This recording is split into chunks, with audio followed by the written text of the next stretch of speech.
dengan saya pada ketika ini adalah salah seorang rakan murid Bismat yang bernama Nur Insyirah dari kelas 5 Ibnu Khaldun. Apa yang paling kamu nantikan setiap kali hari raya tiba?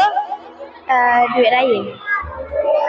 Yang kedua, tahun ini, adakah kamu ada mengajak rakan-rakan sekolah untuk datang beraya di rumah? Bila? Boleh saya nak pergi beraya rumah kamu? Boleh je, tapi kalau saya ajak kawan saya tak ada. Ketiga, hari raya biasanya penuh dengan kegembiraan. Adakah kamu ada lagu hari raya kegemaran? Ada. Boleh bagikan satu ucapan hari raya? Selamat Hari Raya pada semua dan maaf zahir dan batin. Terima kasih kerana sudi ditemu ramah. Selamat Hari Raya. Dengan saya pada ketika ini adalah salah seorang rakan murid Bismat yang bernama Humairah Insyirah dari kelas 5 Ibnu Khaldun. Apa yang paling kamu nantikan setiap kali hari raya tiba? Menziarah kubur. Nombor 2, tahun ini adakah kamu ada mengajak rakan-rakan sekolah untuk datang beraya di rumah? Bila? Boleh saya nak pergi beraya rumah kamu? Boleh. Nombor 3, hari raya biasanya penuh dengan kegembiraan. Adakah kamu ada lagu hari raya kegemaran? Ada. Seruput. Terima kasih kerana sudi ditemu ramah. Selamat Hari Raya. Dan saya pada ketika ini adalah salah seorang rakan murid Bismat yang bernama Anur Khairin Arisa dari kelas 5 Ibnu Sina.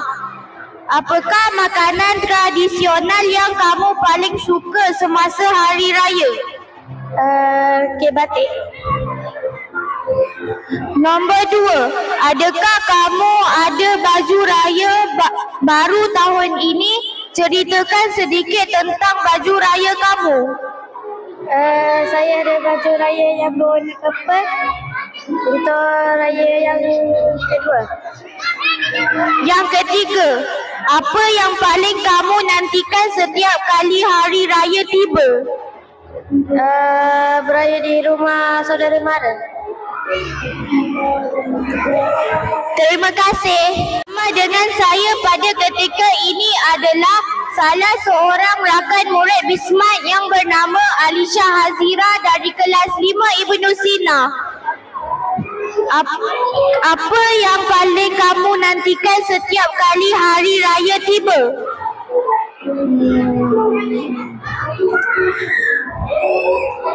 Duit raya. Nombor 2, tahun ini adakah kamu ada mengajak rakan-rakan sekolah untuk datang beraya di rumah? Bila? Boleh saya nak pergi beraya rumah kamu? Tak ada. Nombor 3, hari raya biasanya penuh dengan kegembiraan. Adakah kamu ada lagu hari raya kegemaran?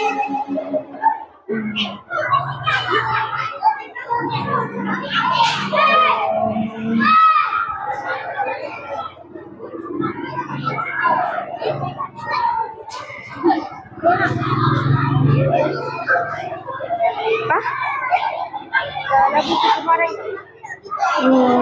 Serumpun. Terima kasih kerana sudi ditemu ramah. Selamat Hari Raya.